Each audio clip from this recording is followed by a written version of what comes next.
down, but we get up. We fall down, but we get up. We fall down, but we get up. For a saint is just a sinner who fell down and got up. We fall down, but we get up. We fall down, but we get up. We fall down, but we get up. Yes! For a saint is just a sinner who fell down and got up. Hello! Sanmonani go on Facebook. Sanmonani. Hello everybody on social media. How are you? Hope today you are well. Hope you are being well. Oh gosh. I'm okay. I'm okay. I just have a flu blister, but I'm okay. Hello everybody. Hello everybody. How are you? So today I had to face my fears. I had to face my fears today. You guys have been hearing my story about the mission house. You guys have been hearing about my journey of how at the age of 16 I was given away to the church, and how let me break it down to you guys. So the church setup was such a way that it was an honor. It was seen as an honor and a privilege to be close to the man of God. In this case, the man of God I'm talking about is Phillip Banda from Impact for Christ Ministries. And it was seen as an honor to be close to him. And as a result, I remember when the church started, when I was introduced to the church, my aunt was sick. She had a chronic disease. She had some ailment. And a friend of my mom's told my mom about Phillip Banda's church. This was back in the days when these deliverance ministries were starting up, and we never knew about them in South Africa. And so my mom took my aunt there. My aunt got prayed for, and then we were told she was healed. And then that's how we all ended up going to the church. And going to the church, I was the second young black girl. Well, I'll say second because it was just the two of us. It was the two of us. We were the two young black girls, my former best friend, which is subsequently still in the church. But it was the two of us who were in the praise and worship team at that time, young girls. And in the praise team, there were elders with us. And then I was one of the first young girls who was handpicked by Phillip Banda to say I needed to stay at the church because I am born of the world, but I am born of the world, yes, but I'm not of the world. So imagine, my parents' home was in Johannesburg South. And at that time, the church was at the mission house. The church first started at the mission house because that is where we would have our services during the week, like your praise and worships and stuff. And then from the mission house, our Sunday services were at the YWCA in Brampfontein. And then from Brampfontein, the church then moved to opposite the Parktown Hotel in Brampfontein. There used to be a church there. And subsequently now it's a car park, right opposite Parktown, across the Millen. Now it's a car park. And then from there, Phillip Banda then bought himself the warehouse, the Midas building at number 8 Small Street. And then now he's in the process of selling it. He's trying to sell it. I don't know if he sold it for 15 million because it is currently on property 24. And he currently is in Shiloh. Guys, please don't mind. I'm very conscious of this because I have a nose ulcer and I've put medication on it. So please, I'm aware of this. I have a nose ulcer. So he subsequently bought at 8 Small Street. And then when I left the church was still at 8 Small Street. But now I've heard and from people that they now at Lanseria, But anyways, long story cut short, today I finally got the permission to go and seek for my closure, to fetch my life, to fetch Sihle Sibisi back. And how did I do that? I was allowed to go to that house at Parktown, which I knew all my life as the mission house. Now, why many of you will say, but why did you need permission? Well, we learned that Phillip Banda had hijacked that house. Hmm? It was illegally occupied by him. So it raises up questions to say, what type of God were we praying to when the man of God was making us stay in a hijacked house? But that so-called mission house, it's just located behind Parktown Primary School, right opposite the BP garage. Um, yes, it's a dilapidated house now. So we have been wanting to go and shoot for the longest of time, because I wanted to go back there to fetch my life, to say, I need to go tell my story. I need to go to the mission house. I need to have a walkthrough, like a final walkthrough, for me to have closure. Because sometimes when I speak of these things, I think that sometimes I can't tell the real and the fake. Sometimes I feel it wasn't me. No, no, no, no, no. I wasn't staying there, because I can't fathom, or I can't begin to imagine how I was left to stay there.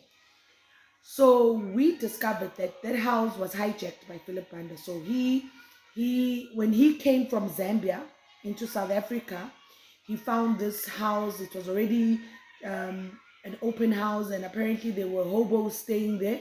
And Phillip Banda made his way into that house. He started having church services, and one by one the hobos left. And then that's how Phillip Banda occupied that place and turned it into what we knew as a mission house. Now, most people will say, how did he do it? Well, within the church, we had some prominent people in government. We had people from the SAPS. So he was able to do that. And it's only a few years ago where they were evicted. The mission house, they got a letter of eviction from Department of Education and City of Joburg. Holistically, they were evicted from that place because they had occupied it illegally for all these years, you know. So these are the truths that Phillip Banda just won't tell his people, the real reasons why they're no longer there. So they were evicted, and that is why when I, Sihle Sibisi, wanted to go and shoot there, I needed to go through the processes. So Kwanele Foundation wrote an email to the Department of Education, City of Joburg, and the school to say we would love to come and shoot if they would give us permission, because we were then told that they're about to demolish the house. The house is going to be demolished because, as I said, there's a school, and the mission house situated behind the school. So what government wants to do, they want to extend the school into the yard of the mission house, so they have to demolish the mission house.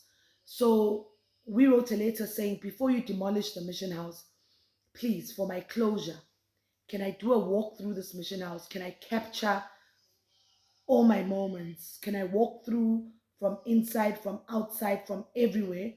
Basically, I'm fetching myself back. And also, this will be educating the public and people at large about the mission house, because there are still parents who believe allowing their daughters to stay in churches is okay. There are still parents who believe that it's okay for them to allow their children to stay in mission houses. So today was the day, and I was so emotional. I think when I got up, I was like so emotional. I started crying from home. And en route to the mission house, I said to Boipilo, I'm feeling so anxious. I'm feeling emotional. I feel like I'm going to vomit. I was feeling so many emotions running through me. I was just like, oh my God, I'm facing my fears. Like I am facing my fears. This that I feared for so long, because people would say, Sihle is lying. Sihle Sibisi is lying. She never stayed at the mission house. Sihle Sibisi is lying. She's making lies about Phillip Banda. And, and I've decided to own my truth. I've decided to live my truth. And I speak about Phillip Banda from Impact for Christ Ministries, openly so, because he is still alive. He has a right of reply. You know, he has a right of reply. He's still alive. You know, I've been pleading and begging to say, anybody who knows how to fish him out, let me have a one-on-one with Phillip Banda, so that he can tell me, he can answer me. I've got so many questions to ask that man. One, what happened to the girls? Some of the girls that died at the mission house. Some of the girls that died. I need to ask him, why was it that for us to stay at the mission house, we had to undergo HIV tests? I need to ask him to say, what strategy is this that he was using? Why did he isolate us from our families? Why did he isolate us from our families? I need to ask him to say, what happened to our youth? Because some people don't understand the fact that he didn't sleep with you, or he didn't rape you, doesn't make it lesser. He stole something from you. Phillip Banda stole something from me. I was isolated for years from family and friends. I couldn't attend family funerals, etc., etc. And just because you stayed at the mission house, he then turned people against me to say Sihle Sibisi speaks too much. Sihle Sibisi, don't listen to her. Don't listen to Sihle Sibisi. The worst thing that Phillip Banda ever did in my life was to turn my own biological mother against me. That's the worst thing he's ever done in my life. I mean, it's not a nice thing that I live my life, I'm raising my children, but we have no access, or we can't enjoy the love. For me, I can't enjoy the love of my mother. My children cannot enjoy the love of their grandmother, because Sihle Sibisi is now vocal. Sihle Sibisi is speaking, and now I don't know what Phillip Banda did, but my mother's heart has turned cold towards my children and I. I mean, and I say to people when I share these things, I'm not trying to discredit my mother. I'm not. But it's my reality that I'm living. And our daily prayer is to pray that may the real God that maybe I don't know, or the real God that she probably doesn't know, come down from heaven and touch her heart. My daily prayer every day is that may God not give my mother peace until she remembers me and my children. Because there is no way that my children must be sacrificed or be sacrificial lambs because of her issue with me, because I have owned my truth and I've owned my voice. That's my prayer. Like, Phillip Banda has damaged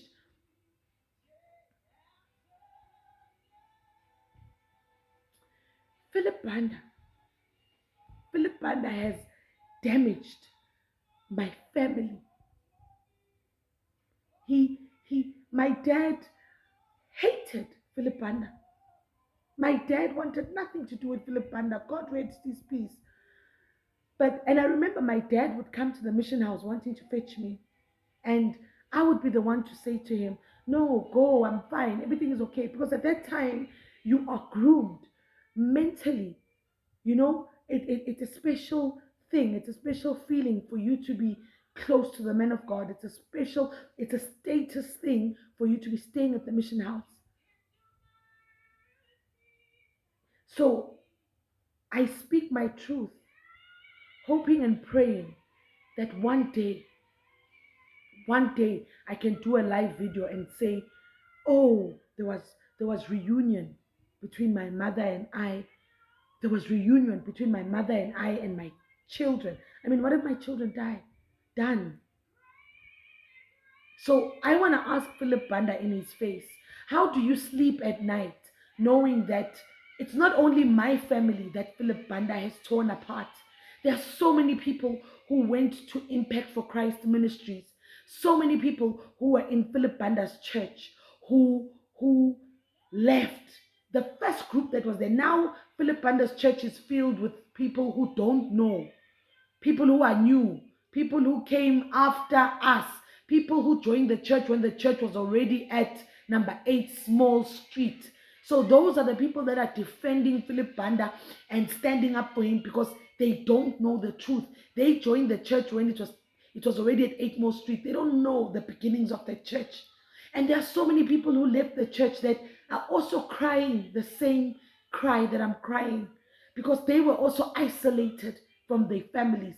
They were also separated from their families. There are mothers and fathers who are crying where their children, their daughters, their sons were married off without their permissions in that church. I want to ask Phillip Banda. I want to ask that Phillip Banda man, how do you sleep knowing that the very pastors you keep? Or how do you sleep knowing that my own mother is a pastor at your church? She prays for people on your TV channel.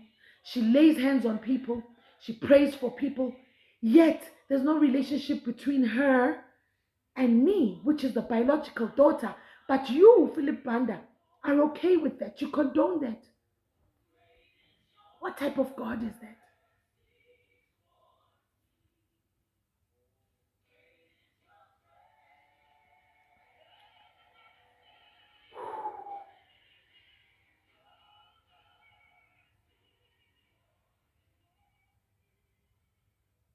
So today I went to the mission house and we shot in the mission house. We shot my story. We shot my truth according to my experience in the mission house. Things that I saw, things that I heard, things that happened within the mission house. And it's currently being audited, edited, and in God's time it will be released. I'm hoping that the teaser will be out soon, but it will be released onto our YouTube channel and you can get the privilege to watch it there. But that's not the end, because we're just going to release this first footage. Then we're going to release a part 2 where we are speaking with government officials, where we're speaking with the school to say, because today my conversation with the principal at Parktown Primary, she said to me, you know, all these years, I've been teaching at the school for 20 years. She says, I've been asking myself, what is happening in this house behind the school? Because she says to me, we would always see young girls. Always see young girls here. We used to ask ourselves, what is happening in this house?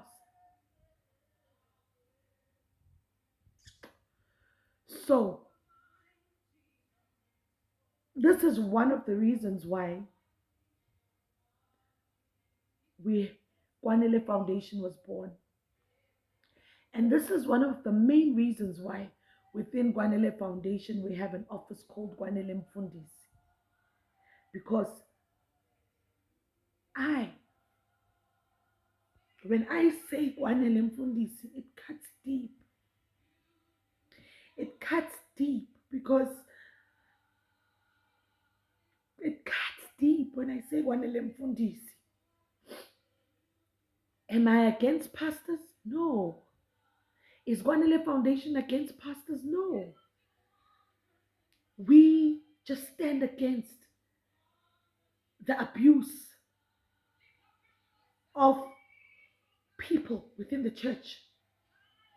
People who are abused emotionally, financially, psychologically. We rehabilitate such people. I'm on a journey of healing from the scars. I also am on the journey of healing because if I had never met Phillip Banda and his church, I would have never been taken to Nigeria, because it was from Phillip Banda's church where I was taken to Nigeria. And somebody said to me, why don't you talk about that famous prophet in Nigeria anymore? And I said, that's because he's dead now. He's dead now. TB Joshua's dead now. I cannot speak about a dead man because he has no right of reply. I will not speak about a dead man. He has no right of reply. I spoke about my truth of what I was subjected to in his church in Nigeria while he was still alive, so that he could have a right of reply. So I'm not about to start talking about him now that he's dead.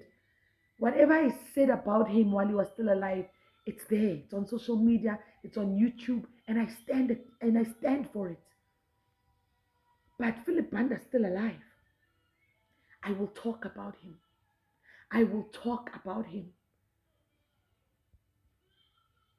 because daily, almost every day, I meet people from people that we were in the mission house together with, people that we were in the church with, people who are saying to me, Sihle, you are so strong.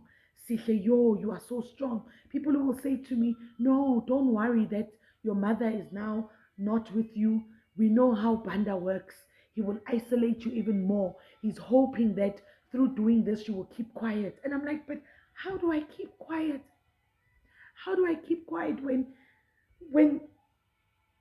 when I spoke about it when I was 16, turning 17, nobody believed me. When I spoke about it when I was young, nobody believed me. People were saying that I'm creating stories. People were saying I was making things up. So why would I keep quiet about it now? Why? Instead, it would be honorable for Phillip Banda to to come out of whatever hole he's hiding himself in. It would be honorable for him to publicly have a one-on-one debate with me. It would be honorable for Phillip Banda. I challenge him. I challenge Phillip Banda to be honorable for him to allow me to have a sit down with him where cameras are there to record everything, where I'd be able to speak and he will answer. But you know what? They use scripture. They will say, they will use whatever scripture they want to use.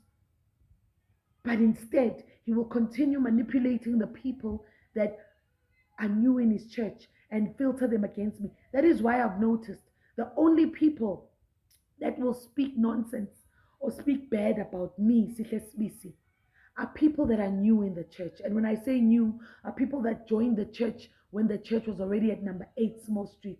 And I don't blame them. I don't blame them. They came there then. They don't know what happened before that.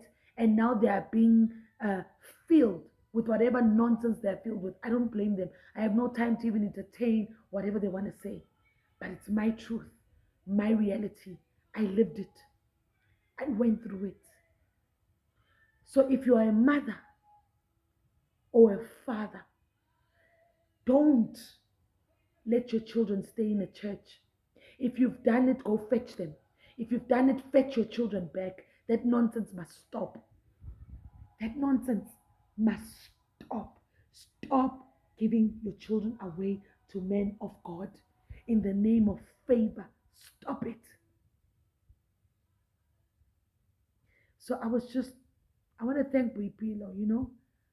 I want to thank Buipilo. She was there with me at the mission house today while the recording was happening, and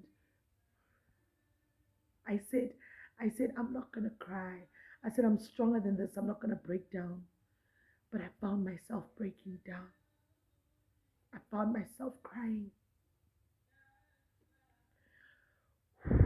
And if you watch the clips that I posted, you will hear Buipilo's responses because I decided to take something on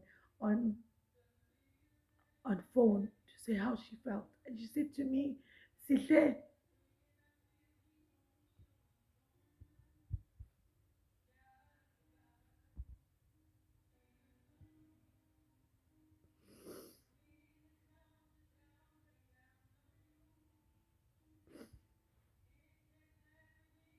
and Buipilo said to me, Sihle,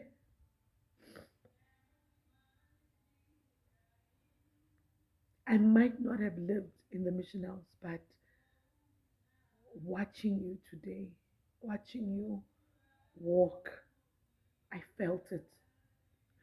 Buipilo said to me, I felt it. She said, I could feel your pain.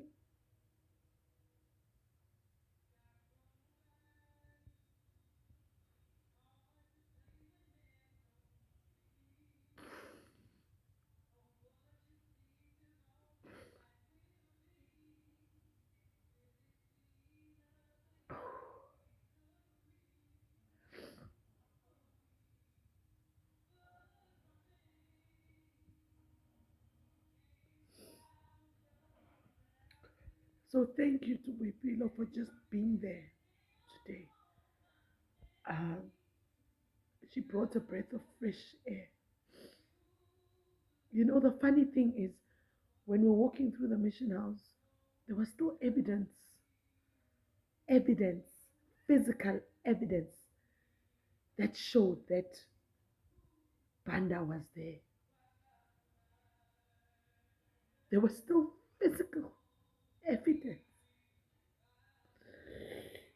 in that mission house that showed that Phillip Banda and his church was there.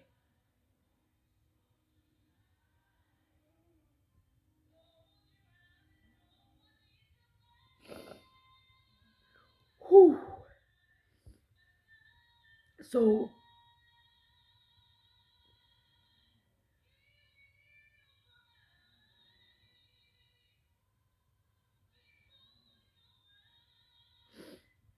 I never ever see myself as a strong person. It is people that say Sihle is strong. And I say to people, my pain has become a gain for so many people out there. That is why within Kwanele Foundation, I myself get counseling. I do.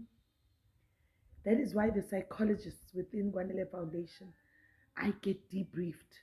I go through counseling. I still cry because it's a lie that when people say to you, get up, you're healed, it's done. It's a lie.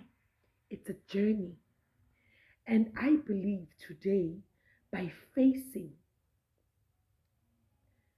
by being inside the mission house, by facing my greatest fear of walking through that mission house, a part of me has healed. A part of me has healed. A part of me has healed. So, this is me, Sihle Sibisi, saying, if you are a parent and if your child has ever stayed in a mission house, please sit them down. Ask them to tell you their experiences. Ask them to genuinely tell you what they experienced. And you, as a parent, don't judge them. Right now, they need your love more than anything. Because remember, they would not have been subjected to that mission house if you had not allowed for them to be there. Ah, God. So that is why within Kwanele Foundation,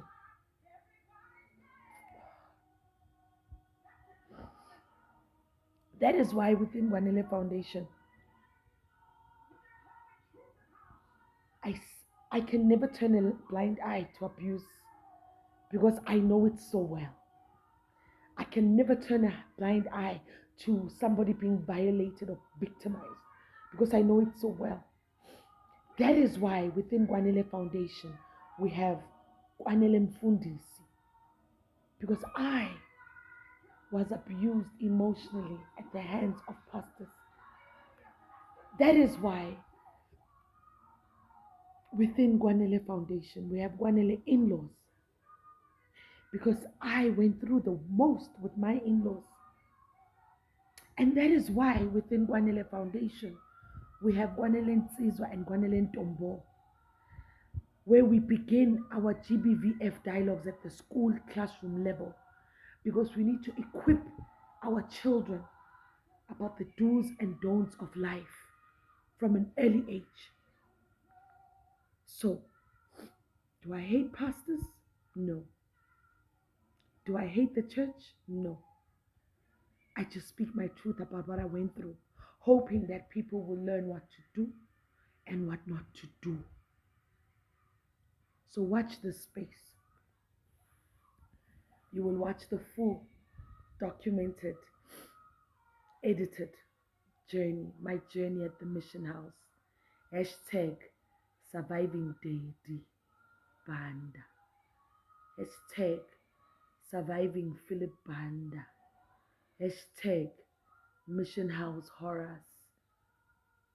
Hashtag My truth is valid. Hashtag I'm no longer that young girl that was scared. I have a voice. I own it. And I can speak my truth. My pain has become a gain of many. Maybe some of you are watching me and you also are thinking I can relate. I've been through it, or somebody I know has been through it. Mamela Mtakatedi, your voice is valid. Your voice is valid. Your voice is valid. Your voice is valid.